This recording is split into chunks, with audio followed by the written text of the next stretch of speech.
we would do that as a vocal exercise when I was in high school choir. Doesn't make it better. Mommy, mommy, mommy, mommy, mommy, mommy, mommy, mommy, mommy, mommy, mommy, mommy, mommy. We're getting worse. So much worse. Oh, I got more. Welcome back to Sermon Rewind. My name is Todd, and with me is Jordan. Hello. Good just afternoon. Jordan. Yeah, that Reverend works. Jordan, lead pastor Jordan. Nope, just DJ Jordan. Jazzy Jordan. It's all good. My mom did it right the first time. Okay, All right. fantastic. We are still in Philippians, and we are still in the series Joy for the Journey. Right? Got it. All right. Philippians 2, verses 1 through 11 was our key text today, or yesterday. The big idea, by God's grace, and I've got two versions here, because there was the one that was in but there's a meaning to it. Yeah. By God's grace, we get the privilege of humbly living for more than just ourselves. Mm-hmm. Fairly straightforward description of humility. Yep. Right? You tweaked it a little bit, what you put on the screen. I always pay attention to this because I know that you're prone to do that every once in a while, which is totally fine. By God's grace, we've been given the privilege of humbly living for more than just ourselves. Yeah. Is there anything deeper than just a reminder that we've been given this, not just we have it? Do we need to just keep being given that little reminder of, oh, hey, lest you think you're earning this, you're doing this by your effort. You are given this privilege along with everything else. Yeah. It's certainly purposeful. I think the uptick in responsibility is what I shoot for, right? So if you get the responsibility of something, you can be born into privilege of various types, right? Doesn't necessarily have the same kind of excitement or wonder behind it. But when you've been entrusted with something, when you're given something, when someone places something in your hand and essentially says, do really, really well with this, the onus is then on those who receive it to legitimately get off their butts and put, hand to the plow. And so I wanted to tweak that because it's not just that we have this, it's that there is a giver of good gifts that has entrusted something to us that we need to do something with. So you gave a quote before you got to your points, which I really liked. I wrote this down, and I think a number of people probably wrote this down. Humility is not thinking less of yourself, not necessarily being self-deprecating or, oh, woe is me, or I'm a terrible person, even though we know we are. Yeah. Sinners saved by grace. Humility is not thinking less of yourself. It's about thinking of yourself less, right? Again, one of those sort of hallmark moment, wisdom quotes. Yeah, Rick Warren was a master of them. So Right. How do we sort of deal with that? Because on the one hand, you and I have a pretty open relationship in terms of sort of sharing our feelings. Yeah. If I say, hey, how was your day? Or you say, how was your day? We're probably going to tell each other. We're not going to give kind of the, oh, it was fine, it was good. No pat complaints. answers. Yeah, no pat answers, right? I encourage people to be transparent as possible, right? Is it fair to say that we really struggle to admit the fact that we think of ourselves all the time? I mean, I'll be the first to admit, I do. I wake up in the morning and my first thought is my first 5 needs of the day. Yeah. Right? Sure. Food, take a shower, get dressed, what I have to do, what I have to get, what I'm looking forward to, right? Yeah. Should we do that more often? And is it fair to say that we kind of struggle with that? Like we're afraid to admit that we do think of ourselves a lot. Sure. Yeah. I don't think anybody, believer, unbeliever, doesn't matter. I don't think anybody wants to own that, right? We don't want to admit the fact that we're wildly self-centered. And that's not to pick on anybody. I'm that, you're that, everybody is that. We roll out of bed. Our natural inclination is to go after comfort, security, and happiness, right? That's what we pursue. I don't think that there are people out there that are better at lacking in self-centeredness than others. It's an equal chore. It's hard work for everybody. The only difference is that there are some that recognize it and are committed to it and to put in the hard work, no different than someone who goes to the gym and doesn't versus people who do not or who do it very, very little. And so, yeah, I think it's 2 parts to owning it. You got to own it internally. You got to accept the fact that this is true. And then you got to own that there is something that can be done about it. So in your first point, you said humility proves, you've got another proof statement, proves the power and efficacy, also meaning effectiveness of the gospel, verses 1 through 4. Yeah. Right. And I'll throw this out. And again, we laugh about this because I give you plenty of opportunities to critique your congregation AKA your employer, right? I have the luxury of sitting back and just letting you do that. And you are very diplomatic about it. And I can appreciate that, right? But as you look at kind of your arc here as a pastor, and I suppose you could answer it more generally as the church, but do you see us as struggling with humility as a congregation? Is this something that we do okay at this? Or is this something that we've got a long way to go? I know that's a hard question to answer because on the one hand, if you say, oh yeah, we're a pretty humble congregation, we do good at that, then there's no incentive. On the other hand, you could just go with the straight biblical answer, of course, say, well, nobody's truly humble, right? Everybody struggles with that. No, I get what you're saying. I'd say it's hard to actually answer that question because what's the sliding scale, right? Within this text, buried is an incredible example that Jesus gives us, right? Verses 5 through 11.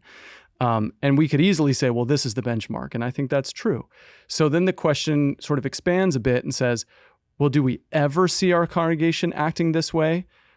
And then how often equates to, being humble or doing this well? So it's just it's tough to answer. I would say there are lots of times I see Bethany and sometimes by God's grace, myself even, acting like Jesus a lot. And it's wonderful to see it, right?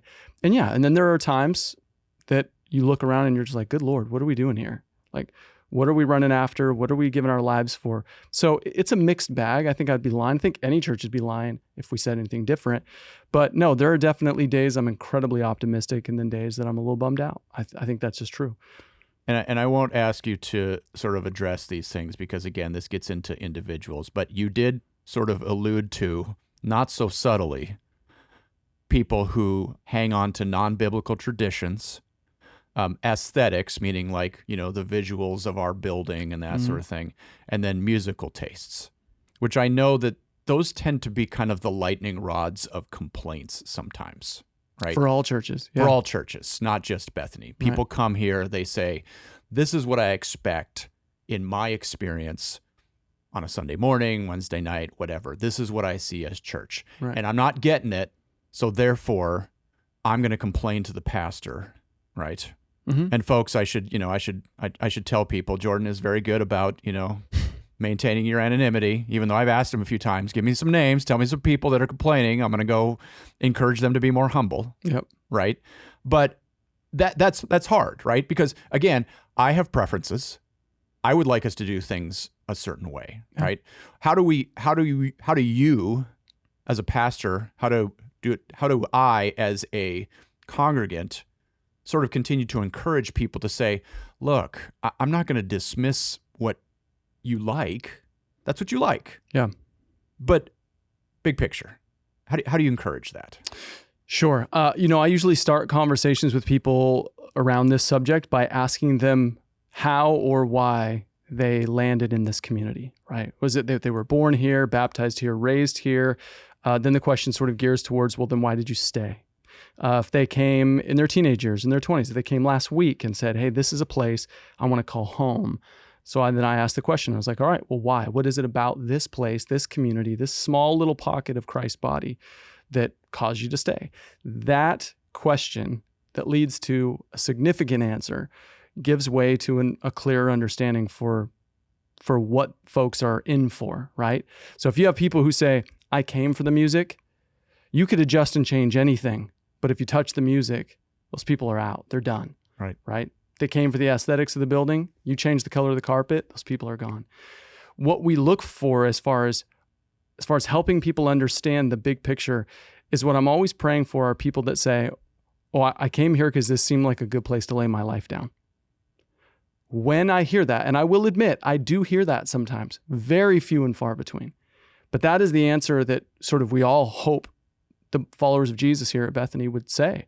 I came here 20 years ago because I believe the Lord called me to lay my life down here. I'm here now because I still want to lay my life down here. I decided to raise my children here because I want to teach my kids what it means to lay their lives down as they see mom and I or husband and I laying our lives down. When people start talking like that, because it's at that moment we take verses 5 through 11, the great Christ hymn, very seriously, and we own our place in the story. But if it's anything else, if it's music, if it's the sanctuary space, if it's my family and friends are here, if it's because the pastor is interesting or because he's young or whatever it is, like if it's those things, those will not perform and they don't last. And they're terrible, terrible self-centered reasons for you to give your life to a community or a cause. So in your second point, you said humility pronounces the beauty and sincerity of the Savior. This is verses 5 through 8. So sort of taking that, you continue to talk about this. We're talking about this as in a community, right? Like this is a personal thing. I have to approach God humbly as just a singular child before him. Yeah. Right. But we also have to try to do this together as a church, because this is about Philippi. This is us trying to say, okay, what can we learn from all these letters that Paul wrote, right, for our own congregation? Yeah. You were talking about getting along better, right? So what does that look like when you say pronounces the beauty and sincerity of the Savior, right? There's lots of things that are pronounced, right? But sometimes people will say, well, in order to get along, let's just kind of not, engage certain topics, certain conversations. Let's keep it happy. Let's keep focused on the positive things of the gospel and what brings us together, that sort of thing, right? So what does getting along better look like in a congregational setting that's more biblical as opposed to maybe easier? Yeah. When Paul starts that fifth verse, the have this mind which is yours in Christ Jesus, right? It's sort of this open doorway that just sort of flings open from that point on, from verse 6 on. And it paints this incredible picture, as you know, because you heard on Sunday, probably have read it before. Jesus condescending, leaving heaven, leaving all these things behind and taking on the form of a servant, right? Taking a very, very unique but lowly posture, something that's definitely not interesting or desirable or feels good. But he did it because he was so emphatically in love with his creation. He wanted his people. He wanted them to thrive. He wanted them to do well. So our getting along isn't ultimately based on our figuring out how to agree on everything, right? And we just don't do that. We don't do it often. We don't do it well. And there's going to be 150 other things behind it that are going to give good reasons for us to disagree. It is when Christians are able to look at Jesus, all that he is, all that he accomplished, all that he'll continue to do, and say, I can't believe I get to benefit from that. It not only spurs us along emotionally, but it gives us a framework by which we are called to live accordingly, so that two really great things happen at the same time. Not only do we get along when we serve one another, you've never heard anybody say, gosh, I really hate so-and-so. They're always doing things for my best interest. You never hear that, right? So not only do we win because we accomplish that goal, but at the same time, people who are onlooking say, my goodness, these people look like Jesus. There must be something happening in them to get them to this place where they're willing to act like the very one that called them. If both sides of those coins are happening at the same time, not only is our community deeply going to grow and benefit from it, but the community abroad who starts looking in and catching wind of it and or just interacting with those involved, they're going to meet Jesus as a result too. That's a huge thing. And so I don't ever want to leave it on one note. It's not just getting along. There's lots of communities out there who figure out mantras and mission statements that help them better get along. I want real boots on the ground stuff that both brings us to a place of getting along, but also, and maybe even more importantly, makes a really, really big deal of Jesus to all the people that are watching. I will say, and you said that, no one ever complains about people that put others first. But I think probably sometimes people resent it. Sure. Partially because they know that that's what they should be. So therefore, people will sometimes sort of have poor feelings toward those that they maybe unconsciously admire or unconsciously know are behaving the way that should be their own behavior. Yeah. Right? Yeah, it's fair. Because then if you can break that down, then that brings them back to where I am. And then I don't have to be that person anymore. Now we can just kind of be at the same level again. Yeah. Right. Okay, in your third point, you said humility prepares us for an eternally wonderful future. Yep. Right? We've talked about this in different ways, and then there's the sort of the cliche phraseology of too heavenly minded to be any earthly good, that sort of thing, right? Yeah. We know this earth is not, the goal. We know that anything that people worry about in the in their lifespan, even in the next year, even in the moment, sometimes you're like, it just doesn't really matter in the scope of the kingdom, right? Mm-hmm. But how do we balance that? Because we are still here. Yep. You and I could keep, grinding away for the next, several decades. And, maybe Jesus is not going to return next week. So there's still work to do. Yeah. So how do you sort of strike a balance between that, being excited for the future, right? I'm excited for this. We talked about this in a previous series when you were talking about looking forward to heaven, right? Versus, hey, it's a Monday and there's work to do this week, right? But at the same time, not getting so lost in that you completely forget about the future. You're like, I can't even think about, heaven. I can only think about Monday through Saturday, right? How do you kind of do both? Can you do both? Yeah, I want to be really nice because I hate that phrase so much. I think it misses the point entirely. And I think ultimately what it does is, you had just described a moment ago with my previous point, people that like to essentially tear you down to get them, to where you are. That's what that phrase and that statement, that's what that does. Right. When you're telling someone that they're too heavenly minded, what you're saying is that they're acting in such a way that I kind of wish I could, but I'm not willing to, or I don't have any real desire to. So because it makes me feel terrible about myself, I need to sort of rip the carpet out from underneath them. The reason why I think it's a mess to try to assume that a balance is a faithful way of approaching it is because that's not real, right? Like, we are a people whose eyes are not only set on a future reality. It's not as though we're going to heaven whisked away somewhere in the cosmos that we haven't seen yet. No, heaven for us is a completely redeemed new heaven and new earth. So it's not like we're getting rid of this to go somewhere else. It's about repairing this. It's about redeeming and making this what it was always supposed to be. So it's impossible to be too heavenly minded, to be not good earthly speaking, because frankly, our heavenly mindedness is about the earth, right? It's about the people that are here. So I don't want to balance that. I want Christians to be so obnoxiously this new heaven, new earth, that the old and dying earth goes, gosh, I really want some of that, right? We read in Romans 8 that all of creation is crying out for the new heaven and new earth, right? It doesn't want to be this. It doesn't want to stay here. It doesn't want to be dying every season. It wants something that's good and lasts forever. The best thing we can offer the world and the church are people who bold-faced say, no, this is what is coming, and it is as if it already has happened. So therefore, I'm going to live in it now. My decisions are going to be dictated by what is now, the new and absolute reality, what is right, what is good. I'm giving myself to that. So I don't want us to get in the habit of balancing it. Yes, you're still working Monday through Friday or Monday through Saturday, but you are working in a worldview and a life and an excitement and a joy that's impervious to all of the normal things that happen Monday through Saturday, because you know what Sunday is. And so Sunday invades and affects everything. You've heard the phrase living for the weekend, right? I have. We're living Monday through Saturday as if it is already Sunday. And in doing so, we make all the week Sunday. And so I don't want us to lose any of that. I want us to live into that as hard and fast as we can. I was going to quote some Petra lyrics right now, but I'm going to move on from that. You can feel it inside I you? can feel it inside, yeah. But we'll skip that for now. Fair enough. Okay, last question. At the very end of the sermon, you were talking about, sort of wrapping this all up. And you kind of essentially said, forgive me if I'm paraphrasing, but, if this doesn't excite you, I don't know what to tell you. And that's like anything else in life, right? You can give a glowing description of anything. And if everybody just sort of says, meh, well, okay, that's on them. You did your best. Yeah. Right.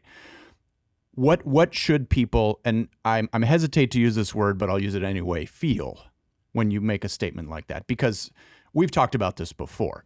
We're not just looking for a whole series of emotional experiences that we can keep replicating in order to get us excited about the faith. Yeah. We still want it to be, again, I hate this phraseology too about, head and heart, all this kind of good stuff, right? Yeah. That's a mishmash. But it does have some relevancy, right? Because you should be moved on some level, right? Even if your movement is mostly cognitive, right? You don't shout out the amen, even if you feel it deeply in your heart. Yeah. So what are you hoping for when you say that kind of stuff, right? What are you hoping the congregation feels, thinks, experiences, and ultimately reacts. Yeah. I'm going to answer that with a really short story. When I was a kid, I grew up in northern Washington State, and if you're familiar with the Puget Sound, I assume you are. am. So we used to live relatively close to there, and we would go, swimming and running around in tide pools and things like that. And I was, for whatever reason, wildly afraid of the ocean as a kid, super afraid of it. And I to the point where I wouldn't do anything. And my older brother would go out in these deep, kind of dark, like can't see the bottom, and I would see him dive in, and I hated that.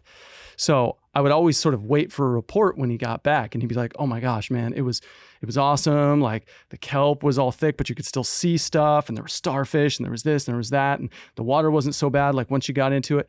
And all the while, I really just wanted him to tell me something about it that sucked royally, right? I really wanted him to just tell me that it wasn't as great as, I made it sound like it was, so that I would feel better about confirm for you. Yeah. Your fears. Exactly. That your fears were warranted. So there I am on the outside, and I'm not really missing out on anything, right? Like that's what I wanted him to do.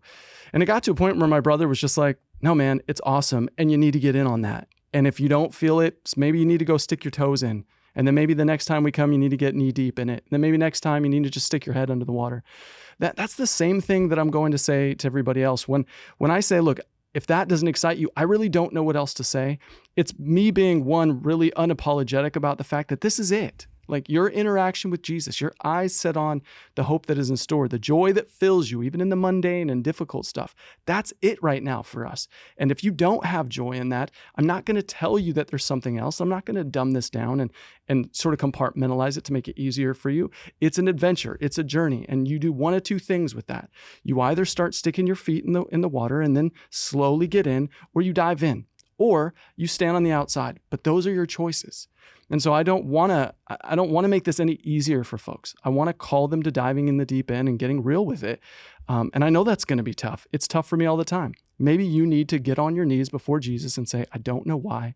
I don't feel anything, but I know you're good. I know you can. So if there's joy to be had here, fill me with joy in believing, in being in my scriptures and being in a community of people that I just want to wring their necks 1 minute from the next.